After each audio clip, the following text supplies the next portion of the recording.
கர்த்தருடைய பரிசுத்த நாமத்துக்கு மகிமை உண்டாவதாக. இந்த நாளிலும் உங்களுக்கான வேத வார்த்தைக்கு நேராய் அன்போடு கூட அழைக்கிறோம். இந்த நாளிலும் தியானத்திற்கென்று 1 கொரிந்தியர் 9ஆம் அதிகாரம் 25ஆம் வசனம். பந்தயத்துக்கு போராடுகிற யாவரும் எல்லாவற்றிலும் இச்சை அடக்கமாயிருப்பார்கள்.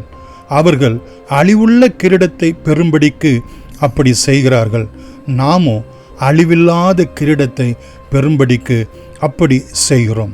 பிரியமானவர்களே, இந்த உலகத்திலே வாழக்கூடிய ஜனங்களை இந்த வேத வசனத்தின் பிரகாரம் 2ஆக பிரிக்கலாம். அவர்களுடைய ஒவ்வொருத்தருடைய வாழ்க்கையும் எண்ணமும் சிந்தனையும் ஒவ்வொரு நாள் அவருடைய முயற்சி, பயிற்சி, நடக்கை யாவும் பார்ப்போம் என்று சொன்னால், ஒன்று அழிவு உள்ள கிரீடத்தை பெறும்படி அவர்கள் அப்படி செய்கிறவர்களாய் இருப்பார்கள். இராவிட்டால் பிரியமானவர்களே, அழிவு இல்லாத மகிமையான கிரீடத்தை பெறும்படிக்கு அப்படி செய்கிறவர்களாய் காணப்படுகிறவர்களாய் இருக்கிறார்கள். உங்களுடைய என்னுடைய பந்தயம், நம்முடைய வாழ்க்கையினுடைய ஓட்டம், போராட்டம் பிரியமானவர்களே, இந்த இச்சை அடக்கம் என்பது பிரியமானவர்களே, நாம் எல்லா விதத்திலும் ஒழுக்கமாய், உத்தமமாய், உண்மையாய் நாம் ட்ரெயினிங் எடுக்கிறதாய், பயிற்சி எடுக்கிறதாய் காணப்படுகிறது. நம்மை நாமே கட்டுப்படுத்தி நடக்கக்கூடிய நடையாகவும் காணப்படுகிறது. எதற்கு?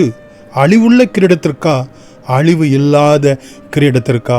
வேதம் நமக்கு என்ன சொல்லுகிறது என்றால், பிரியமானவர்களே, 2 தீமோத்தேயு 2ஆம் அதிகாரம் 2 தீமோத்தேயு 2ஆம் அதிகாரம் 5வது வசனத்திலே பார்க்கிறோம்.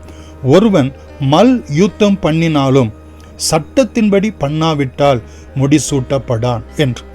ஆதலால் இந்த பூமியிலே நாம் வாழக்கூடிய நாட்களிலே அழிவு இல்லாத அந்த ஜீவ கிரீடத்தை, நீதியின் கிரீடத்தை, மகிமையான கிரீடத்தை, வாடாத கிரீடத்தை தேவனுடைய கரத்தில் இருந்து நாம் பெற்றுக்கொள்வதற்கு சட்டத்தின்படி பிரியமானவர்களே நாம் யுத்தம் செய்கிறவர்களாய் காணப்பட வேண்டியது அவசியமாயிருக்கிறது. அந்த சட்டம்தான் ஆண்டவருடைய உபதேசம், அப்போஸ்தலருடைய உபதேசம். பிரியமானவர்களே, அடுத்து 2ஆவதாக நாம் பார்க்கிறோம். பிலிப்பியர் 3ஆம் அதிகாரம் 14வது வசனத்திலே, பிலிப்பியர் 3:14, கிறிஸ்து இயேசுவுக்குள் தேவ அழைத்த பரம அழைப்பின் பந்தய பொருளுக்காக லக்கை நோக்கி தொடருகிறேன். லக்கை நோக்கி தொடருகிறேன். என்னுடைய பந்தய பொருள், என்னுடைய லக்கு இயேசு கிறிஸ்துவாக இருக்க வேண்டும். அவருடைய அழைப்பாய் இருக்க வேண்டும். அவருடைய சித்தமாய் காணப்பட வேண்டும். அவருடைய நடத்துதலாய் நித்தமும் விளங்க வேண்டும். ஹல்லேலூயா.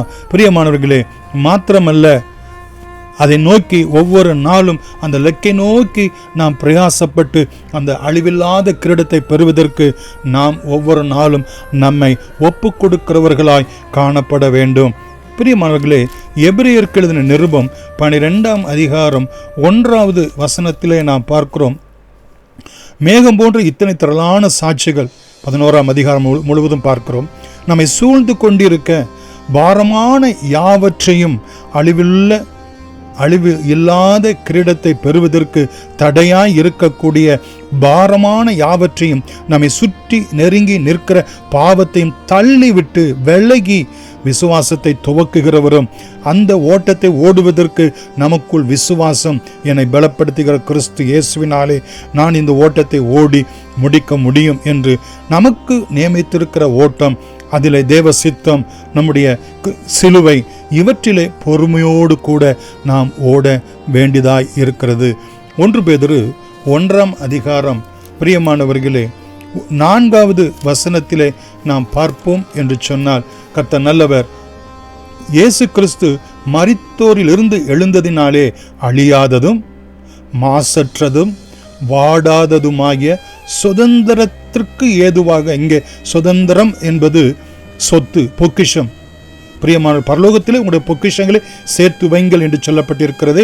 அந்த சுதந்திரம் அல்ல, சுதந்திரம் ஜீவனுள்ள நம்பிக்கை உண்டாகும்படி தமது மிகுந்த இரக்கத்தின்படியே நம்மை மறுபடியும் ஜெனிப்பித்தார். நமக்குள்ளே ஒரு ஜீவனுள்ள நம்பிக்கை என்ன?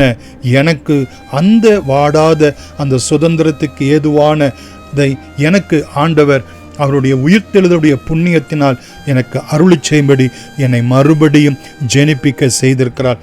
ஆதலால் நான் தொடர்ந்து என்னுடைய ஓட்டத்தை நான் ஓடுவேன்.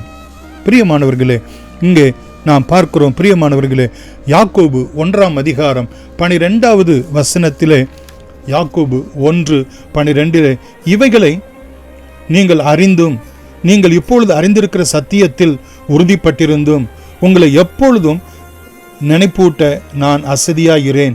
ஏனெனில் 11வது வசனத்திலே, நம்முடைய கர்த்தரும் இரட்சகருமாகிய இயேசு கிறிஸ்துனுடைய நித்திய ராஜ்யத்துக்கு உட்படும் பிரவேசம் உங்களுக்கு பரிபூரணமாய் அளிக்கப்படும். இதைத்தான் கொலோசியர் 3ஆம் அதிகாரம் 23, 24, 1 தீமோத்தேயு 6ஆம் அதிகாரம் 12:2, பேதுரு, பிரியமானவர்களே, 1ஆம் அதிகாரம் 10 முதல் 11 வரைக்குள்ள வசனங்களிலே நாம் பார்க்கிறோம். கர்த்தர் நல்லவர், அவருடைய கிருபை என்றும் உள்ளது. நாம் செபிக்கலாம். மகா இரக்கமும் கிருபையும் உள்ள எங்கள் அன்பின் பிதாவே, எங்களுடைய வாழ்க்கையினுடைய ஓட்டம் அழிவில்லாத கிரீடத்தை பெற வேண்டும்.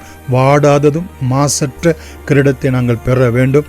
அப்போஸ்தலனாகிய பவுல் சொல்கிறது போல, நல்ல போராட்டத்தை போராடினேன், ஓட்டத்தை முடித்தேன், விசுவாசத்தை காத்து கொண்டேன். இது முதல் நீதியின் கிரீடம், ஜீவ கிரீடம், ஜெயங்கொள்ளுகிறவர்களுக்கு ஜீவ கிரீடம் ஆண்டவரே பரலோகத்திலே எங்களுக்காக ரிசர்வ் பண்ணி வைத்திருக்கிறது என்று சொல்லப்பட்ட இந்த வேத வசனங்களின்படி ஆண்டவரே நாங்கள் சோர்வு அடையாமல், பலவீனப்படாமல், ஆண்டவரே எல்லா விதத்திலும் இச்சை அடக்கம் உள்ளவர்களாய் எங்களை நாங்களே எல்லா விதத்திலும் கட்டுப்படுத்தி கொண்டு நல்ல ஒரு டிசிப்ளின் கிறிஸ்டியன் லைஃப் நாங்கள் வாழ்கிறவர்களாக அழிவில்லாத அந்த கிரீடத்தை நாங்கள் பெற கர்த்தர் எங்களுக்கு நித்தமும் அனுகிரகம் செய்துள்ளபடி அநேகர் இந்த அழிவில்லாத கிரீடத்தை பெறுவதற்கு எங்களை கொண்டு நீர் பயன்படுத்தும்படி இயேசுவின் நாமத்தில் நன்றியோடு கூட வேண்டுகிறோம் எங்கள் ஜீவனுள்ள பிதாவே. ஆமேன். God bless you.